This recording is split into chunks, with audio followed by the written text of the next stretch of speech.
The Songwriter Journal for the Bright-Eyed and Nocturnal. It's Rhyme and Reason 398. There's a rhyme and reason for your life. There's a rhyme and reason. Hey there, Tony here, and I hope this episode of Rhyme and Reason finds you in a good mood and ready to write. Are you ready to write? No, Tony, I'm not a writer. I don't write. Well, you should think about it. You know how to spell. You know how to make words.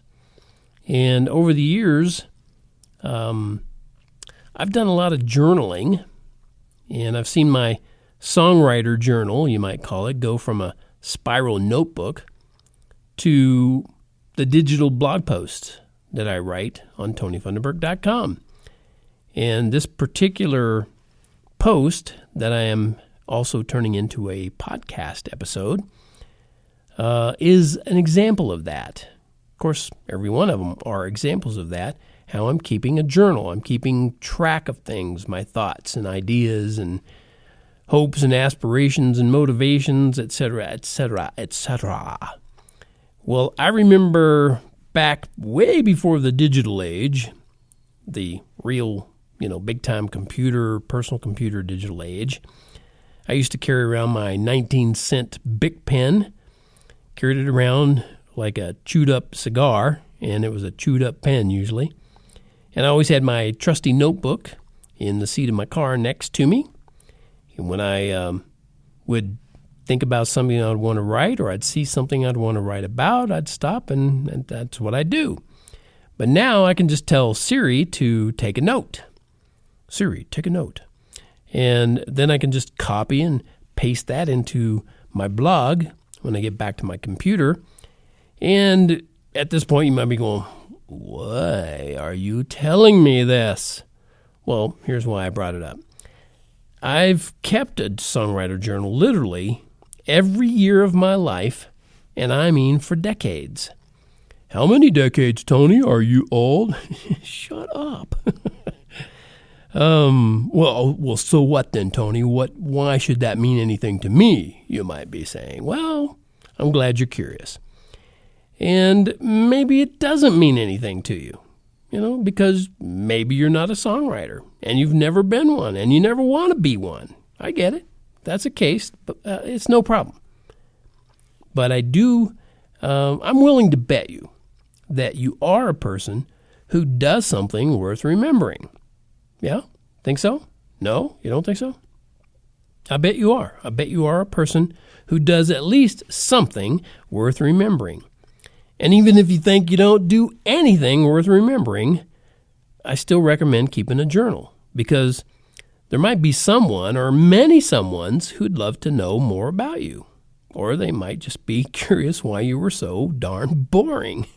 And voila, they can open up one of your journals after you've left the planet, of course, because you would keep it locked away, I'm sure. And then they could read what you wrote, and then they'll know for sure why you were so boring. Okay. But all seriousness aside, I've actually heard a lot of speakers talk about the value of keeping a journal. As a matter of fact, I heard, if you've never heard of Rabbi Daniel Lapin, I heard him speak at a conference I went to in last September, and he talked about the value of journaling. I can't remember exactly if he said journaling, but he said write, and I think he did say, get yourself a journal and write down things every day. Write stuff down. Write it down. And there's a lot that can happen from that. And he was pointing out a lot of the benefits of it. And, I was listening to him, and as I was sitting there silently listening, I was also silently nodding. I was thinking, wow, I was keeping journals long before any of these speakers were even thinking about talking about keeping a journal. So my life confirms what they do say about it, about journaling. I literally can go back to the 70s and see my first writings, and I can see how awful I was at it. I mean, it wasn't bad, but it's awful compared to what I'm able to write nowadays. And that's because I kept doing it. All this time, I kept writing. Of course, that's how you get good and get better and better at anything. Most of my writing, like I said, is done on a computer or one of my other digital devices these days, but I recommend keeping a physical journal at least now and then.